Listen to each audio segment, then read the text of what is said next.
Olá, amores! Esse é o Voicast, um podcast da Voe Sem Asas para impulsionar o fabuloso universo do intraempreendedorismo. Apertem os cintos e bora causarmos! Sejam bem-vindos ao Voicast, o podcast que mergulha no fabuloso universo do intraempreendedorismo. E nesse episódio, a gente vai estar conversando sobre democratização da inovação com as grandes corporações através do intraempreendedorismo. E a gente hoje, estou aqui com vocês, como host, sou Morgana Tito, hoje como manager do InovaBra, mentora top 10 do Startup Awards, com alguns anos já dentro desse ecossistema de inovação. E aqui a gente também vai estar com grandes figuras hoje.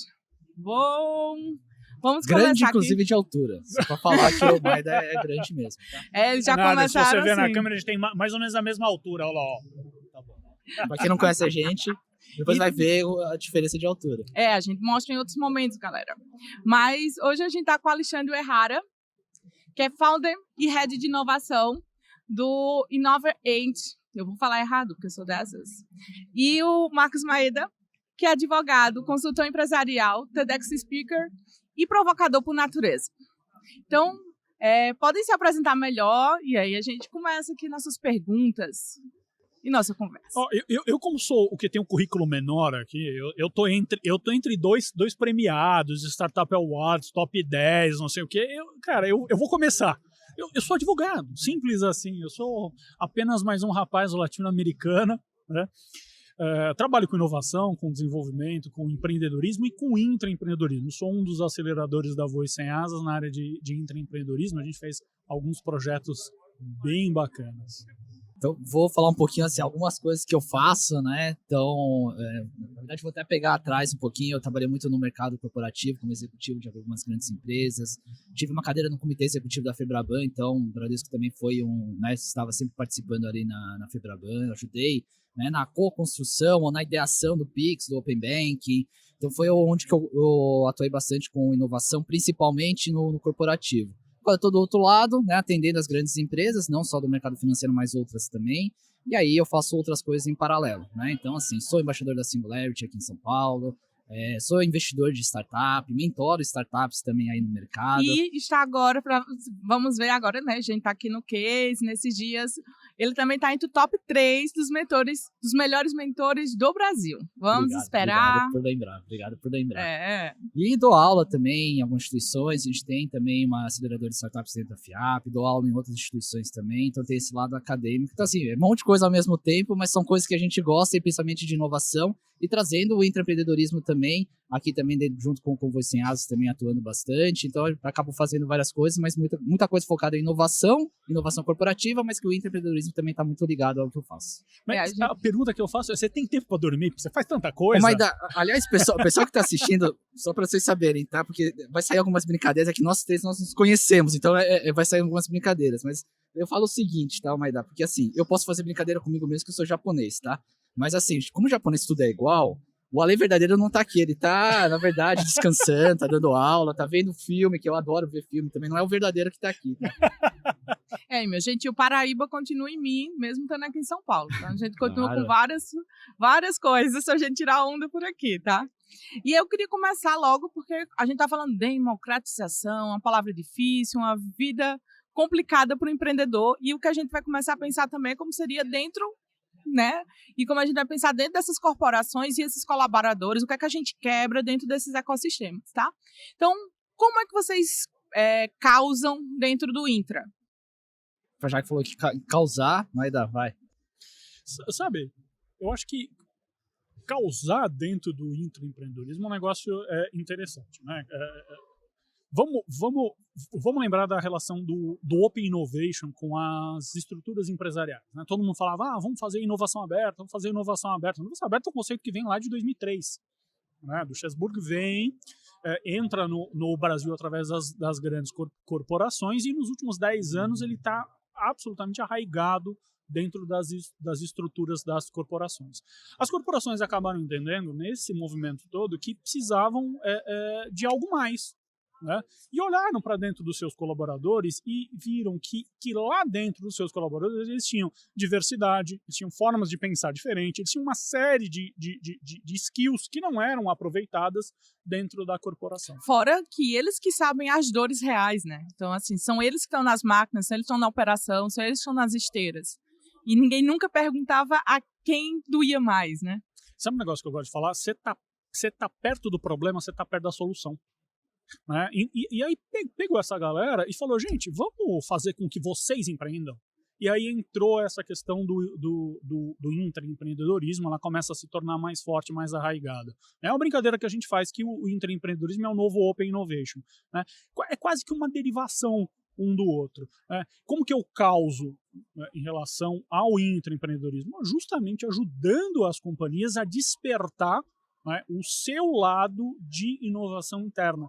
Entendendo que sim, ela pode aproveitar essa diversidade interna, né, e essa proximidade dos colaboradores. Um negócio que é muito interessante é você botar numa mesma mesa para tentar inovar um gerente, um diretor e um estagiário. Esse estagiário, no primeiro momento, ele vai ficar quietinho. Quando você dá a corda para ele e fala, cara, vai lá e tenta, ele arrisca. E ele mostra para os outros dois que estão numa posição mais confortável que arriscando é possível fazer alguma coisa diferente. Porque naquele momento de inovação a gente também não tem o certo e errado. Você pode fazer para tentar alguma coisa. O meu papel é muito esse, é incentivar e mostrar que existem caminhos e existem ferramentas técnicas, que inclusive a gente usa na universidade, né, passando para os nossos alunos, nos programas de empreendedorismo, etc. e tal, e que se aplicadas dentro da companhia dão um sucesso muito grande. Eu vou complementar, você falou, né, de o intraempreendedorismo novo Open Innovation, não, desculpa, Contrário. Open Innovation, né, mas eu até falo uma coisa. Antigamente, todo mundo tinha que criar uma banda de rock, né? Porque assim, putz, a gente quer rock and roll, né? Agora todo mundo tem que criar um funk. Não, por favor. Não. Peraí, não é bem assim que funciona. Vamos entregar nossas idades, não. Então, isso que eu ia falar, assim, entregar a idade, porque assim, o antigo, né, que era criar a banda de rock, todo mundo precisava, lá no final dos anos 80, anos 90. O que acontece? E que gente que não gostava de rock and roll? Tinha que criar? Não precisava criar banda de rock and roll. Assim, porque não, criava as bandas já de forró, eu sou dessas. Então tá bom. Então, não vamos entrar em polêmica. Mas nos últimos tempos começou a acontecer muito isso sobre empreendedorismo. Né? Então todo mundo assim, startup, todo mundo tem que criar agora uma startup, todo mundo tem que ser empreendedor. Mas todo mundo tem esse perfil de empreender? Provavelmente não. E tem muita gente que nasceu, e ok quanto a isso, de trabalhar em alguma grande empresa. E tá dentro daquele propósito, E tá dentro daquele propósito, e é o que ele gosta, assim, é normal, assim, minha esposa, ela trabalha numa grande empresa e, assim, ela super adora, faz parte do board, cresceu lá dentro, e ok, ela nunca pensou em uma startup, nunca pensou em empreender. Então, assim, o que acontece? O empreendedorismo é muito mais, né, do que, sim, tem um processo, mas, assim, é muito mais comportamental. E a gente tá falando que aquelas pessoas que não querem empreender, e ok, de novo, quanto a isso, pode, empreender dentro da empresa. E aí a gente está falando de empreendedorismo. E aí é muito comportamental. Por quê? Porque aí entra a questão da inovação. Você tem que o quê? Você tem que arriscar, você tem que ter um pensamento diferente, você tem que ser uma pessoa que provoca bastante. Então aquele estagiário que eu gostei da sua história, mas assim, cara, aquele estagiário, cara, ele vai trazer coisas novas mesmo. Por quê? Porque ele não está mais querendo que funcione do mesmo jeito aquela empresa ali, mas sim, de repente ele não quer empreender. Ele quer ainda uma segurança e assim, a gente tem que entender essa segurança que são coisas diferentes. Não quer dizer que ele não vai ser mandado embora, assim. Ele pode ser mandado embora. Mas, assim, a empresa necessita dessas pessoas novas. E aí, esse empreendedor, o intraempreendedor é isso. Ele precisa o quê? Também, e aí eu concordo também contigo, assim, é um processo, mas também um ambiente que ele se sinta seguro. Porque a gente está falando do intraempreendedorismo, que é um pouco diferente do empreendedor, mas o comportamento é muito parecido. E aí, quando a gente cria esse ambiente e que traz as pessoas e deixam elas à vontade, vai sim trazer a inovação. Só que, de novo, tá? A gente tem que entender que o intraempreendedorismo é muito importante, mas a gente tem que também ter esse ambiente que seja propício para elas. E aí a gente consegue trazer a inovação. Então, de novo, o intraempreendedorismo hoje sim é muito importante, mas a gente tem que entender que, assim, às vezes não é aquele cara que foi empreendedor lá atrás. Não, é o cara que nasceu lá dentro da empresa. Nessa pauta que a gente já está entrando aqui, como é que vocês começam a ver sobre essa linha da gente pensar em democratização, né? Toda essa burocracia, como é que a gente realmente, falando dessa segurança, dessa política interna, como é que a gente pode fazer essa quebra, né, desses muros? Eu acho que tem um paradigma aí que a gente tem que romper. Né? Toda empresa, para se tornar perene, precisa inovar. Isso é fato. Né? Ela só consegue inovar se ela tiver um ambiente propício para a inovação. Esse ambiente tem que ser seguro para o colaborador que quer inovar. Né? E por isso que a gente fala que o intraempreendedorismo tem que propiciar um ambiente seguro para o seu colaborador. Né? Eu acho que essa é a principal quebra de paradigma que a gente tem que fazer, Morgana e Ale. E como vocês acham que ajuda, né, o Intra pode ajudar a democratização da empresa? Eu acho que tem várias coisas aqui envolvidas aqui. Esse ambiente seguro é super importante. E eu gosto muito de falar, inclusive tem uma palestra que eu falo muito sobre isso, na cultura do erro. Não é? E aí eu já tive um CEO que falou pra mim assim, Ale, só deixa bem claro lá na palestra que não é pra todo mundo começar a errar e começar a explodir todas as minhas fábricas, tá? Porque senão o pessoal vai querer errar e aí vai... Não, existe um processo que você não pode errar, aquela que, né, o erro é zero, e tem o outro que agora que a gente traz a inovação e traz esse ambiente mais seguro. Mas que a gente consiga ajudar as pessoas, então precisa desmistificar isso também. E aquele modelo da indústria brasileira de a gente já faz tanto tão bem, então é muito arriscado fazer algo diferente. Então como é que a gente começa a mudar quando muda o mindset das pessoas? Então, mas aí que tá, né? Tem projetos, eu vou trazer do mercado financeiro que a gente conhece muito bem, tem projetos que assim, vem do regulador. Você pode errar? Não pode errar, porque assim, se errar, por exemplo, eu lá numa das empresas que eu trabalhei, se eu errasse 0,01 centavos, era uma multa enorme do Banco Central. Então, assim, esse processo, né, o que a gente está vendo aqui, não muda, deixa como está, porque está funcionando. Agora, qual que é o outro lado? Que aquela pessoa que está trabalhando nesse processo, ele vai falar, pô, eu nunca posso errar, então eu vou ficar no meu modo tradicional. Agora, se você abre um outro lado, ele vai falar, pô, abri um mundo novo, agora eu posso testar, experimentar coisas novas. Né? Então, acho que isso também ajuda. Só que para ter isso, e aí tentando responder a sua pergunta da democratização, para ter isso, a gente precisa também ter um alinhamento o quê? De todos os níveis. E aí mudar a cabeça, e aí o empreendedorismo ajuda muito. Por quê? Porque não adianta nada também criar um ambiente e aí chega um gestor e fala assim, pessoal, cuidado ali, tá? Não. Cuidado, porque senão se você errar ali, pode acontecer algum problema ali. Então, assim, ter esse alinhamento entre todos os gestores é muito importante também. Mas sabe, tem um negócio que você coloca interessante, até quando você traz essa sua referência do mercado financeiro. O mercado financeiro foi um dos primeiros a estabelecer o sandbox regulatório. O sandbox regulatório é um marco na inovação brasileira. E o do mercado financeiro, então, ele é incrível. E, gente, se vocês não souberem o que é o sandbox, coloquem aqui, interajam, mas a gente explica a caixinha de areia que pode ser testado, tá? Dentro do ecossistema. É um ambiente de teste. Um ambiente seguro para a inovação, né? E aí a gente fala que esse sandbox regulatório, ele permite algumas coisas, ele permite você fazer algumas coisas. E aí, finalmente chegando nessa democratização. Hoje você tem um número tão grande de pessoas dentro das companhias, um número de profissionais tão grande dentro das companhias, que quando você começa a incentivar esses profissionais a inovarem dentro das companhias, e a inovação não é inovar de qualquer jeito, é inovar seguindo uma metodologia, seguindo um processo, inovar dentro da caixinha de areia, no lugar certo para você inovar, porque lá... É onde pode errar. Aqui você pode errar, aqui fora você não pode errar. Lá dentro você pode errar, na caixinha de areia você pode errar. A hora que a gente desperta esse negócio dentro da companhia, gente, isso é fundamental, porque a partir daí, esse colaborador ele começa a divulgar dentro da sua sociedade, ele vai divulgar dentro da sua universidade, dentro dos outros ambientes onde ele fala, olha só como é que eu estou fazendo. E eu crio uma marca empreendedora com força, né? Eu vou até complementar, né? O sandbox regulatório, eu estava dando uma palestra, inclusive, lá no Habitat, umas 2 semanas atrás, até te chamei, né? E eu era um grande banco. Você chamou ela e você não me chamou? Não. Que sacanagem. Eu chamei porque ela estava lá, eu falei que queria ver ela. Mas eu tava, um grande banco, né? Não posso falar o nome, que eles estavam dando uma palestra, eles pediram para fazer uma palestra lá, e o pessoal, depois da palestra, eles perguntaram, Ale, mas eu não me sinto confortável, né, aqui dentro do banco inovar, como que a gente cria algum ambiente exatamente? Eu falei assim, gente, e aí eu vou pegar o link do Sandbox regulatório. Gente, se até o regulador está pensando nessa inovação, por que você não consegue criar dentro da sua empresa também? Ele tem um sandbox regulatório, por que você não cria o seu sandbox aqui dentro também? Aí o pessoal, putz, é verdade. Então esse ambiente é importante. E agora lembrar de novo, até o regulador está inovando, está trazendo essa experimentação. Por que não trazer dentro da empresa também? E traz esses intraempreendedores, de novo, que são pessoas aí que vão provocar bastante. Porque era isso que a gente estava aqui já montando nesses caminhos de como é que a gente vai ter uma estrutura para quebrar essa burocracia, né? E como é que a gente consegue trazer para o dia a dia. Então, além de todos esses testes, o que vocês acham que a gente consegue ter mais possibilidades para inovar? O intraempreendedorismo é um caminho sem volta.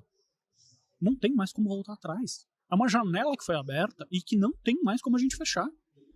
As companhias, de modo geral, já entenderam que para inovar, elas precisam fazer um esforço interno com tecnologia, com metodologia, né, para poder fazer com que o seu colaborador se capacite. Hoje, a skill do intraempreendedorismo é uma skill caríssima, muito vantajosa para todas as grandes companhias. Aliás, você que não atua com intraempreendedorismo, converse com o pessoal da Voi para a gente poder tentar dar um jeito nisso.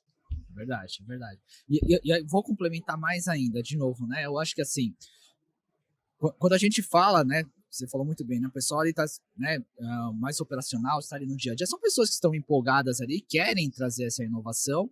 Só que eu vou bater de novo. Você tem que estar alinhado muito com a empresa.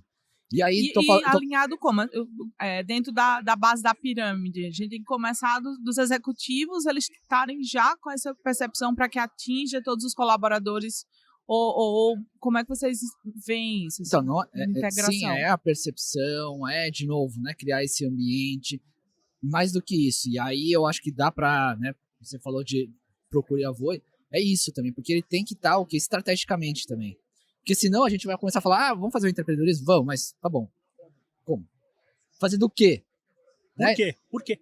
Senão vai começar a fazer com coisas que não tá estratégico, porque, né, todo mundo quer inovar, quer trazer coisas novas, mas tem que estar alinhado a estratégia. Porque no final envolve custo, tempo, produção, né, pessoal, um board que possam conectar e orientar isso. Então, não é nada, quando o Medel falou, tem que ter uma metodologia, uma estrutura por trás. Não é só, vamos fazer um intraempreendedorismo, vamos só criar novos, não é só novos negócios, spin-offs, mas podem ser soluções bem simples. Eu já passei por umas experiências dentro de uma corporação que num programa no bootcamp eles criaram, acho que era no 3D, equipamentos que tinham que vir da Alemanha e que paravam a produção de têxtil por algumas semanas, porque tinha que esperar, e de repente era só uma capa que com a 3D fazia.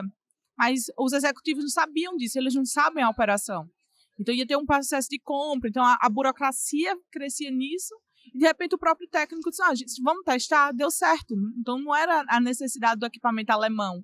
Eu vou contar também uma história aqui. Teve uma empresa que eu trabalhei em que, e aí eu tô, né, que às vezes não é só uma spin-off, era um processo. A área de cobrança, e eu vou trazer a área de cobrança que foi o caso, mas, né, qualquer área interna, você não tem um budget para fazer coisas novas ali. Por quê? Na hora da priorização lá no planejamento estratégico, a área interna vai ser a última, né? Vamos priorizar lá a área de negócio, tecnologia, o que for ali. O budget acaba... Então a área de cobrança me procurou e falou assim, Ale, a gente precisa inovar porque o processo aqui está burocrático, mas a gente não tem budget. Então tá bom, então vamos trabalhar com o intraempreendedorismo, vamos ver se a gente consegue trazer alguma coisa nova, que a gente consiga, e aí, claro, às vezes com um parceiro que for ali, que foi o caso deles no final, mas vamos pensar, trazer esse intraempreendedorismo aqui dentro, porque assim, às vezes não precisa, né? E quando a gente olha que essas ações, a redução de custo para a própria empresa é gigantesco. Uma dessas outras ações na gente fazendo um design thinking, uma oficina, um dos engenheiros, a gente consegue reduzir o valor e o uso da água. E aí o CEO disse, como assim? Não, é só a gente colocar uma estruturazinha aqui em todas as torneiras da fábrica. E a gente vai ter uma redução de tanto. Ele disse, por que não fizeram isso? Ele disse, porque ninguém conseguiu aprovar e conseguir chegar até você. E aí, numa oficina, numa estrutura dessa, de intra, impactou vários no próprio investimento da empresa, né, dos custos. Por isso que volta a questão da estratégia, né? A gente tem que pensar estrategicamente no intra também, porque não adianta nada também fazer alguma coisa legal, só que para a empresa, lembrando, tem que lembrar porque, né, o intra é dentro da empresa. Ou você traz receita nova ou uma diminuição de custo, né? Porque tem que fechar a conta, porque senão também você vai fazer um monte de coisa legal. E aquela caixinha de ideias lotada, mas como é que eu implemento, o que é que eu analiso, o que vale, o que para agora a estratégia se encaixa, mas aí daqui a 5 anos é que ela vai estar mais alinhada, Porque eu tenho uma estratégia desenhada de algum tempo, né? Exatamente. Por isso que aí precisa desse alinhamento novamente, senão a gente vai fazer um monte de coisa que de repente não vale a pena e depois de repente nem vai ser aprovado dentro da própria empresa. Aí você gastou tempo, você gastou dinheiro, que às vezes é bom também, né? Até para provocação, mas tem que pensar sempre estrategicamente. Tem uma questão interessante, né? A gente tem que lembrar que diabos é inovação, né? Porque definição de inovação, tese de inovação, a gente bota várias outras coisas aqui. Porque fala assim, nossa, eu tenho que criar algo que nunca existiu na vida. Gente, a gente já tá em 2023. Não é assim que funciona. Só o Simpson consegue prever. A gente não, mas o Simpson sim. Mas é interessante a gente colocar isso, porque muitas vezes a empresa está buscando uma inovação que seja absolutamente disruptiva e vai gastar e vai se esforçar uma brutalidade e não vai atingir êxito. Sendo que ela poderia usar uma inovação de processo, um negócio muito mais simples, um modelo de processo de negócio diferenciado para otimizar alguma coisa, e isso daria muito mais resultado. Ou isso dará muito mais resultado. E mesmo assim, é uma inovação. Então, quando olha aquela mudança de grandes corporações ainda usando aquelas ferramentas tipo a base do Excel. E aí aqueles setores que ninguém nunca vai olhar, um RH, um financeiro, então ele está com um processo, não, porque eu tenho fábricas no mundo, como é que a gente consegue, né, uniformizar isso? São processos que vão demandar muito tempo de mudança. E como é que vocês acham que ele conseguiria, dentro desse intra, e a gente usar, né, essas metodologias de inovação, a gente conseguir mudar a mindset de vários setores, ou engajar setores completamente de engenharia com finanças? Você sabe um negócio que eu acho que é absolutamente fundamental? A gente lembrar para que serve uma empresa. Para que serve uma empresa? Para que serve uma corporação? Do ponto de vista técnico, ela serve para produzir e fazer circular bens e serviços. Essa é a definição técnica de empresa. Produzir e circular bens e serviços. E bens e serviços é para resolver o problema das pessoas. Simples assim. Simples assim. Se ela obtém lucro ou prejuízo dessa operação, significa que ela está sendo bem ou mal administrada. Toda empresa tem por objetivo produzir lucro. Se você olha para uma inovação, se você olha para o intraempreendedorismo e você para de enxergar ele como despesa e enxerga ele como investimento, o negócio muda de figura. Porque se num determinado setor eu estou reduzindo 5 centavos, no outro eu estou reduzindo 10% da mão de obra, 5% do custo, etc. No final das contas, isso tudo se reverte em lucro para a companhia. Então, se a gente aplica o intraempreendedorismo objetivando a melhoria ou a otimização do lucro, gente, a gente tem um caminho que é absolutamente incrível. E quando a gente fala em democratizar, é colocar sempre as pessoas no centro, né? E o intra vai estar dentro dessa perspectiva. Então, como é que eu coloco pessoas a mais do que só processos e o lucro? Eu vou até trazer 2 exemplos, já pegando essa questão de colocar no centro, né? Eu tenho um cliente que ele me chamou para inovar o processo de uma área específica. Sabe qual que foi a área que eles tinham um grande problema? E quem me contratou? A área jurídica. E aí, de novo, porque a área jurídica, né, mas aí você me ajuda. Mas, cara, os caras têm um SLA lá de 20 dias, sempre, né, e aí vai e volta de contrato, ou seja, a área interna, todas as outras áreas internas sempre reclamam da área jurídica. Pô, tá demorando. E de compras. Então, eu ia chegar nesse segundo caso, tá? Então, a área jurídica foi uma que me contratou, porque ele sabe que todo mundo tá reclamando. Assim, como que eu posso melhorar esse processo aqui para otimizar o tempo? E aí você traz, inclusive, mais lucratividade para a empresa. Porque quanto mais otimizar o tempo, vai trazer mais lucratividade. E aí a segunda foi exatamente da equipe de compras. Que é a outra que, assim, sempre demora, tem razão, e aí é onde que eu quero entrar. Tem razão por quê? Porque antigamente, a gente volta da história lá antigamente, porque antigamente eles tinham o quê? Tinha que trabalhar dentro de uma estrutura que fazia sentido na época. Então, assim, aquele contrato, né, aquela escolha do fornecedor era de projetos que custavam milhões, 10 milhões, 50 milhões, então faz sentido. Mas agora, quando a gente traz a inovação, às vezes a gente quer fazer o quê? Uma prova de conceito, quer fazer um estudo, vai custar bem menos, 50 milhões. Só que assim, o mesmo contrato é aquele de 5 milhões, 10 milhões. E aí você traz essa burocracia. E aí o que a gente fez? A gente falou, vamos criar um outro processo separado, em que é mais otimizado, mas o risco também é assumido. Então a gente estava, de novo aí entra a questão da da alta liderança. Lá o risco estava assumido, porque assim, se desse errado, tudo bem, mas também não vai manchar a imagem da empresa, porque ali é uma coisa mais de sandbox. teste. E aí o sandbox, exatamente. E aí o que aconteceu? Essa equipe de compras foi o primeiro a falar assim, pô, olha, vamos sim testar. Por quê? Porque se der certo, isso aqui vira o quê? Um processo oficial que assim, é um fast track, mas que o risco é assumido. Então já está assumido, mas aquele outro que é um projeto que custa 50 milhões, a gente continua com o mesmo. Então foi um processo que foi trabalhado e que todo mundo saiu ganhando. Então aí entra de novo essa democratização, porque as dores das áreas que são mais, quando a gente fala burocrática, porque vai ter que olhar dados, informações, uma palavra errada pode dar prejuízos, né? Equivocados, contratos mal preenchidos e esses dados. Então são áreas que detêm essa estrutura. Mas quando a gente olha para o Intra, vocês conseguem ver dentro dessa estrutura como a gente consegue, aquela história que vocês causam, mas o que vocês acham agora que a gente poderia causar para mais assim, dentro do Brasil, até com essa política agora de industrialização ou reindustrialização? O que seria essa causa, né, para a gente criar esse novo movimento dessa indústria brasileira? Olha, eu acho que o Brasil está vivendo uma fase sui generis. Né? Quando a gente fala de reindustrialização no Brasil, nós estamos vivendo isso nos últimos 20 anos. Basicamente é isso. Assim, parece que não, mas a gente está vivendo nos últimos 20 anos. Né? Eu falo isso de cadeira, porque ocupo uma diretoria lá na Fiesp e a gente vê isso acontecendo. A gente tem indústrias no Brasil que são absolutamente desenvolvidas e que estão à frente de outras indústrias no mundo. Em compensação, outras que estão absolutamente sucateadas. Então a gente vive essa fase de transição, por isso que é um momento sui generis. Né? Quando a gente olha para as grandes companhias, para as grandes corporações, a gente fala, vamos trabalhar o intraempreendedorismo, vamos democratizar a instrução dele, é justamente levar isso não só da porta para dentro, mas fazer com que isso também atinja as comunidades onde aquela corporação está inserida. Isso faz todo o diferencial. Né? Por isso que a gente até começou falando da parte da inovação aberta. Né? Porque a inovação aberta, ela consegue fazer, esse conceito de inovação aberta vai começar a permear a companhia também. E o fomento do intraempreendedorismo acontece dentro dela. Agora, o intraempreendedorismo ele não vai acontecer só na grande companhia. Ele também vai acontecer na pequena e média. Essa é a grande sacada. É aquela história do vestir a camisa, né? Essa é a grande sacada. Eu tenho uma crítica muito grande com esse negócio de vestir a camisa. Que já deu pela sua também. Tem uma crítica muito grande nesse negócio de vestir a camisa. Eu acho que o colaborador só vai vestir a camisa, em tese, ele só vai vestir a camisa se ele se sentir acolhido pela companhia.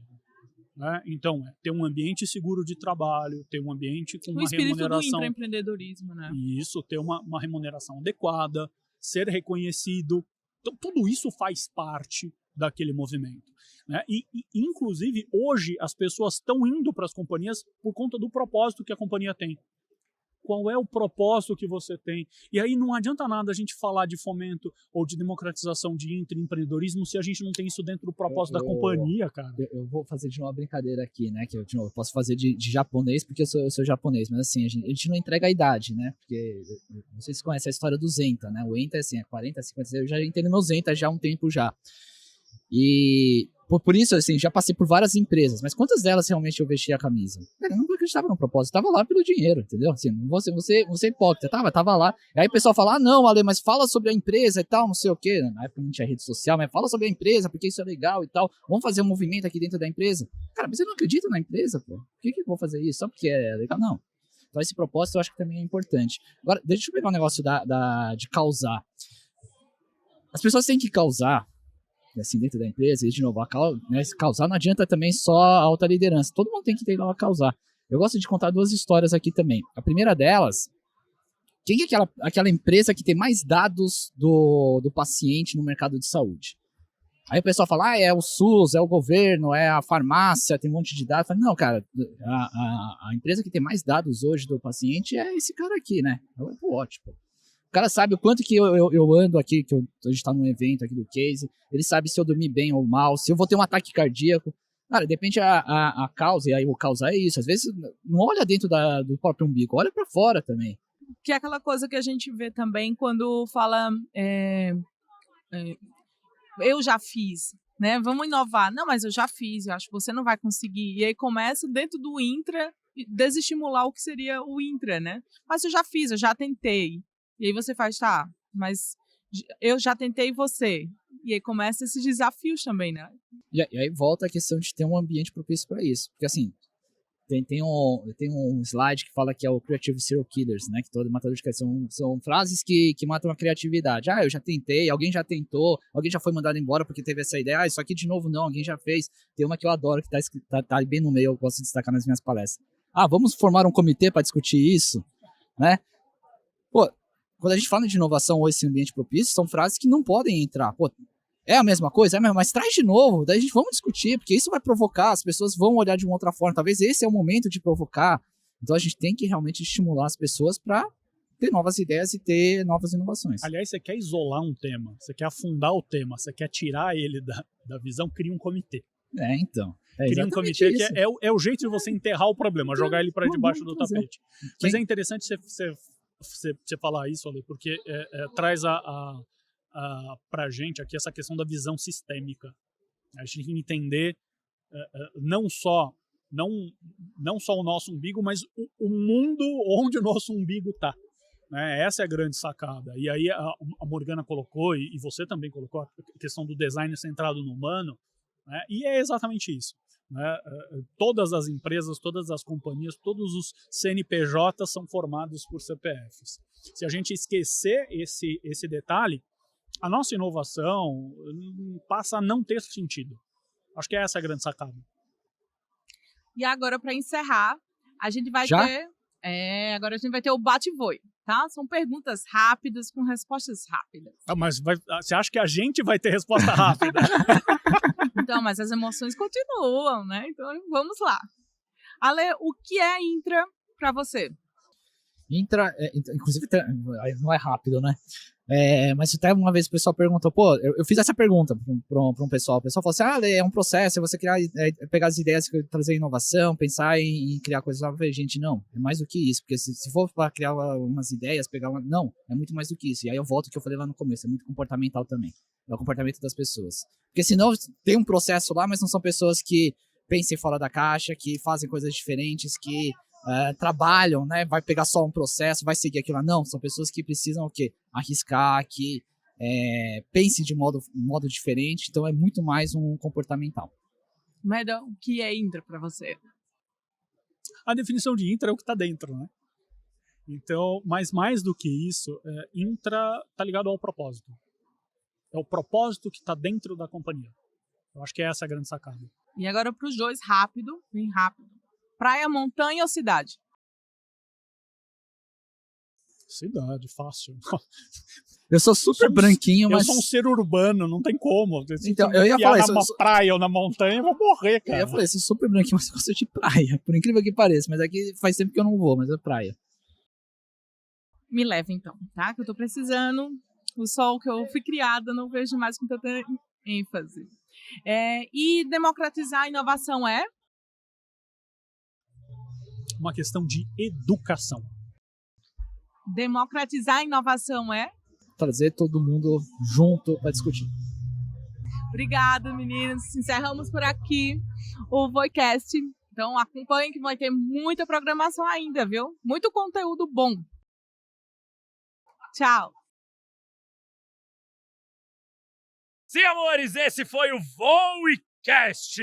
Siga a Voz Sem Asas no LinkedIn, em nossas redes sociais e aproveite também para dar o play em novos vídeos e mergulhar no universo do intraempreendedorismo. Beijos, tchau, tchau!